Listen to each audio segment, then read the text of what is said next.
7월 28일 수요일 말씀 동무입니다. 사도행전 10장 34절부터 48절까지인데 생각의 지경을 넓히라 제목입니다. 어제 새벽 기도회 때는 말씀드렸습니다만 이 베드로와 고넬료의 만남은 고넬료라고 하는 이방인들에게도 하나님께서 예수 믿는 믿음을 통해서 구원하시고 성령을 부어주신다. 이방 선교의 하나의 획을 긋는 아주 중요한 사건이라고 말씀을 드렸는데, 근데 이 이방 선교에 있어서 왜 굳이 베드로일까? 사실 고넬료가 있는 가이사랴는 이미 빌립 집사가 전도하고 있잖아요. 사도행전 8장 40절인 대로 가이사랴에 이미 빌립이 있습니다. 근데 빌립을 보내가지고 고넬료를 복음을 전하면 될 텐데 왜 빌립이 있는데, 그리고 또 베드로에게 하나님께 직접 말씀하시고 그냥 가이사랴로 가면 될 텐데 굳이 고넬료에게 먼저 말씀하시고 사람을 보내서 50km를 걸어가서 다시 50km를 오라고 하는 이 4일 길이라는 시간을 소비하면서까지 고넬료에게 먼저 역사하셔서 베드로에게 오라고 하시는 이유, 그 이유를 이제 사도행전 큰 그림에서는 말씀드렸는데 이방인 선교의 획을 긋는 사건이지만 이방인 선교의 걸림돌이 뭐냐면 유대 특수주의입니다. 유대인들만 하나님의 선민이고 하나님의 거룩한 백성이고 선택받은 백성이라고 하는 이 편협한 유대주의 때문에, 그러니까 하나님의 구원은 이미 아브라함을 부를 때부터 땅의 모든 족속이 너로 말미암아 복을 받을 것이다. 이스라엘 민족을 세운 이유도 땅의 모든 나라들이 하나님께 돌아오게 될 것이다. 그 모델로 세우신 것인데, 근데 이 유대인들 이스라엘 백성들은 자기들만 구원받았고 자기들만 선택받았고 그래서 하나님도 성전에만 계시고 이런 생각들이 너무나 강했기 때문에 베드로 안에 있는 이 유대 특수주의를 깨뜨려야 된다는 거예요. 이방인들도 하나님의 구원의 백성으로 들어올 수 있다는 거. 이걸 하기 위해서 고넬료를 통해서 이방인들의 초청을 받게 하고 베드로 속에 충돌이 일어나면서 왜 이 부정한 짐승을 잡아먹으라 그러지? 이거는 분명히 하나님이 먹지 말라고 한 건데 여기서도 충돌이 일어나면서 갑자기 고넬료가 보낸 사람들이 와서 그 환상을 생각하고 있는데 고넬료가 보낸 사람이 와서 왔을 때 성령께서 가라 말씀하시고 그리고 또 가서 따라가면서 갔더니 왜 왔냐? 왜 나를 불렀냐? 이렇게 했을 때 또 거기서 위법인 줄 알지만 유대인과 이방인이 함께하고 교제하는 것이 위법인 줄 알지만 내가 왔다. 그래서 베드로가 점점 성령의 이끄심을 따라서 성령께서 만들어 놓으신 이 무대에 베드로와 고넬료가 나란히 같이 서게 되는 여기까지 오게 된 것이죠. 그래서 베드로의 생각을 자꾸 뜯어 고쳐야 이방인 선교에 대한 물꼬가 확 트이게 됩니다. 그러니까 문제는 이방인 선교가 안 되는 이유가 이방인들이 불신하고 예수를 믿지 않기 때문이 아니라 유대인들 자기들만 구원받는다는 이 생각 때문에, 그래서 예수님 전하는 것을 싫어하고 예수님을 통해서 이방인들이 구원받는 것을 싫어한다는 겁니다. 그래서 베드로의 이 편협한 유대주의, 유대 특수주의에 사로잡혀 있는 것을 깨뜨리기 위해서 지금 이 일들을 성령께서 작업을 해나가고 계시다는 거죠. 그래서 오늘 보면 이제 베드로가 고넬료 집에 와가지고 있고 고넬료가 다 하나님 앞에 있습니다. 우리가 말씀 듣기 위해서 모였습니다. 이렇게 말했을 때 베드로가 첫 마디가 하나님은 사람의 외모를 보지 아니하시고 혈통, 민족, 유대인이냐 이방인이냐 이거 보지 아니하시고 각 나라 중 하나님을 경외하며 의를 행하는 사람은 다 받으신 줄 깨달았도다. 유대인만 받는 것이 아니라 각 나라 어느 나라에 있든지 간에 하나님을 경외하는 사람은 다 하나님께서 받아주신다는 것을 깨달았도다. 지금까지는 유대인들만 받아주시는 걸 생각하고 있었는데 이방인들도 받아주시는 하나님을 보면서 자기의 생각에 새로운 깨달음이 있었다는 겁니다. 이제 이 베드로 생각 속에 있는 유대 특수주의가 금이 가기 시작하는 겁니다. 깨지기 시작하는 거죠.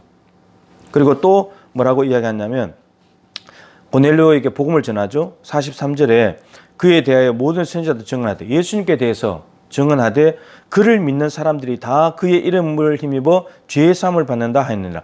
그를 믿는 사람들이 다 그의 이름을 힘입어서 모두 다가 그의 이름을 믿는 사람은 누구든지 민족과 인종과 상관없이 다 그의 이름을 힘입어 죄의 사함을 받는다.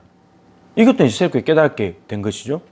그리고는 뒤에 가서 베드로가 이 설교를 마쳤을 때 이 말을 시작할 때에 말씀 듣는 사람에게 성령이 내려오셨습니다. 고넬료가 자기 친구들을 모아놓고 있었는데 거기에 성령께서 오신 겁니다. 말씀을 베드로가 설교할 때에 성령께서 오신 겁니다. 이거는 가이사랴 오순절, 예루살렘 사도행전 2장의 예루살렘 오순절은 예루살렘 오순 이제 유대인들 중심으로 기도할 때 성령께서 오셨고 거기는 수많은 무리들이 수천 명이 있었고요.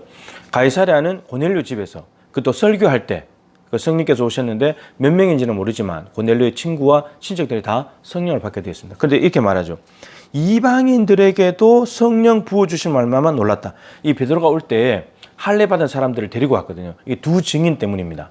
유대인에게는 두 증인 사상이 있잖아요.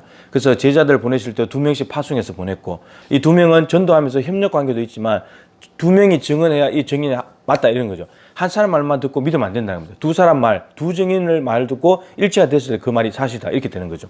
함께 온 할례 받은 신자들이, 유대인들이 말하기를 이방인들에게도 성령 부어주시면 놀래버린 겁니다. 그러니까 예루살렘 오순절을 경험한 이들은 분명히 유대인들, 오순절을 지키기 위해서 온 유대인들에게만 성령 부어주신다고 생각했는데, 근데 이방인에게도 성령 부어주시기 때문에 놀라버린 겁니다.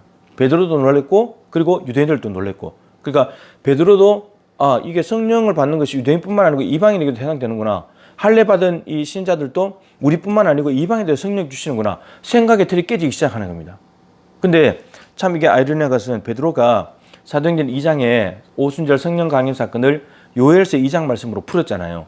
그래서 말세가 되면 만민에게 성령을 부어주신다. 이걸 이야기하면서 술 취한 것이 아니고 이게 성령께서 성령을 약속하신 건데 이루어진 건데 이렇게 설명을 했잖아요. 그런데 이미 자기가 하는 그 설명 말씀 안에 답이 있었거든요. 만민에게 성령을 부어주신다. 그런데 사도행전 2장에서는 인용을 하면서 뭐라고 인용하냐면 모든 육체에게 부어주신다.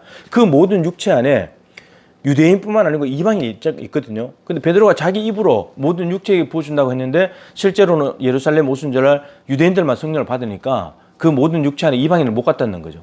근데 여기 와가지고 확인하면서 그 모든 육체 안에 이방인이 있구나.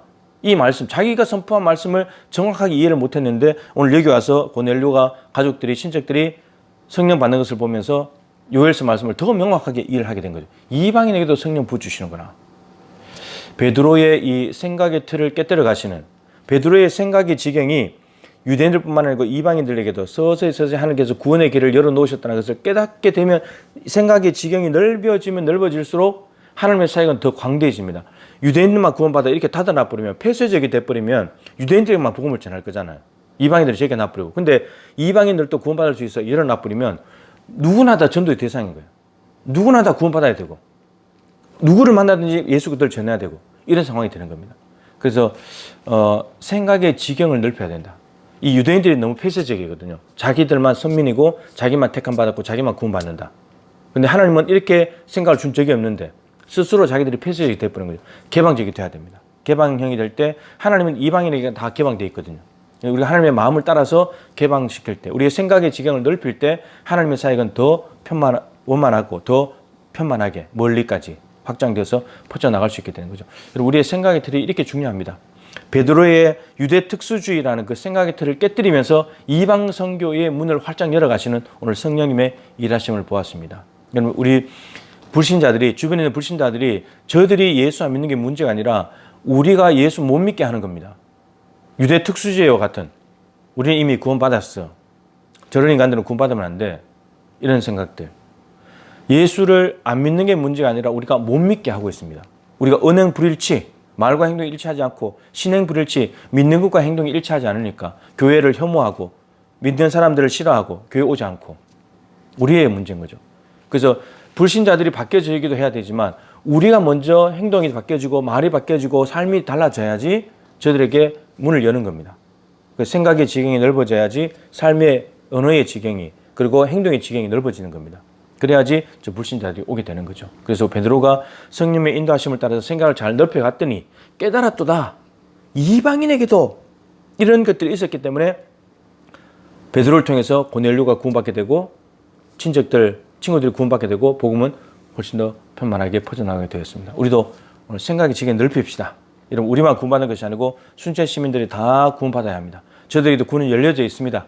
우리가 예수 못 믿게 하는 겁니다. 우리의 말이 달라지고 행동이 달라지고 믿는 것과 행하는 것이 일치할 때 저들은 하나님께로 오게 될 것입니다. 오늘도 우리의 생각을 지경을 넓혀서 한 영혼에도 구원하는 하나님의 구원 역사, 원만한 이방인까지 구원하시는 그 하나님의 역사에 참여할 수 있기를 소망합니다.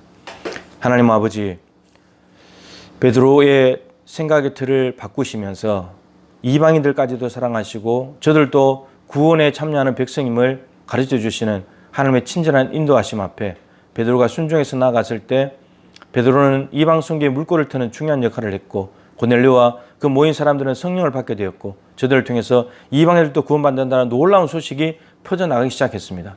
정말 하나님을 찬양합니다. 너무나 위대하신 하나님. 오늘 우리의 생각의 틀이 바뀌어져야 될 것이 무엇입니까? 우리만 선민이고 기독교에만 구원이 있다고 우리가 믿는 예수님이 진짜 구원자라고 그러면서도 여전히 다른 사람에게 그 예수 그리스도를 믿지 못하게 만드는 우리의 잘못된 행실과 말은 없습니까? 우리가 복음의 물길을 막고 있는 것은 아닙니까? 우리 자신을 돌아보게 하시고 우리의 생각의 지경이 넓어질 수 있도록 하나님 도와주시옵소서. 예수님의 귀하신 이름으로 기도드립니다. 아멘. 기도하시고 하루를 더운 날씨에 승리하시기를 축복합니다.